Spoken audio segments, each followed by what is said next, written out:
Okay, just another little quickie here before we start playing with the marble spinner, which was the whole point of this stinking air compressor project. So 3 days later. But at any rate, I'm just I'm gonna put some ductwork around it. You saw me marking out the bottom steel there. The part of my framework was blocking a little bit of the airflow. Um, So I'm taking it apart so I can take that out to the grinder and grind off a little bit. Probably only blocking about 5% of the air, but it's something. Everything counts. Getting all the grommets out of it and stuff. Amazing after putting some cob job cardboard ductwork on the thing. It doesn't go over 130 degrees now. It was going up to about 165, 170 briefly without the ductwork. And it was going up to close to 200 degrees without the fan on there at all in the beginning.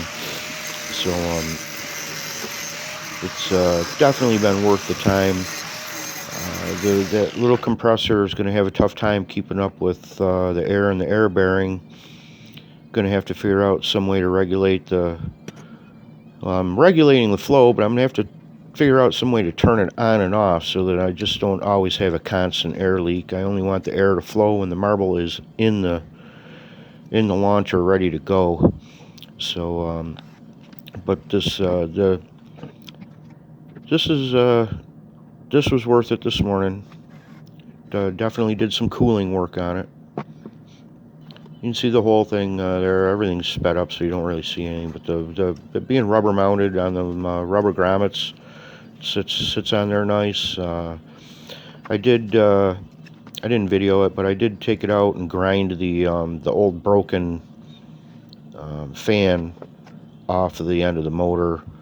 That significantly decreased the vibration, but it's still a noisy little compressor, as all little compressors are. But hopefully it'll be worth the effort here as far as the air bearing. We're going to find out here this morning. As soon as I'm done with this ductwork baloney, we're going to break back out with the marble spinner and start having some fun with this project. This has been just kind of an offshoot project that I didn't really want to get into, but had to be done.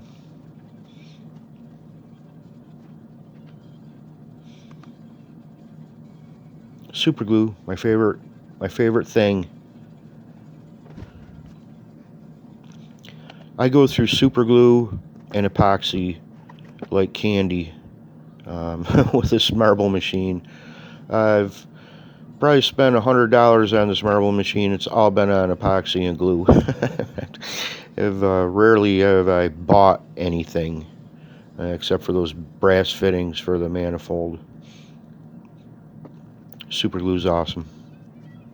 And the super glue and baking soda trick is really great.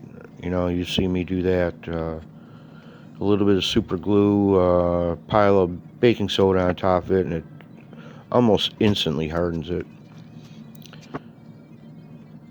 So, coming up on the end here, it functions well. I'm not going to run you through another test with the thing. I've already tested it, and you can see it's all independent, vibrates back and forth, even though it doesn't vibrate a lot.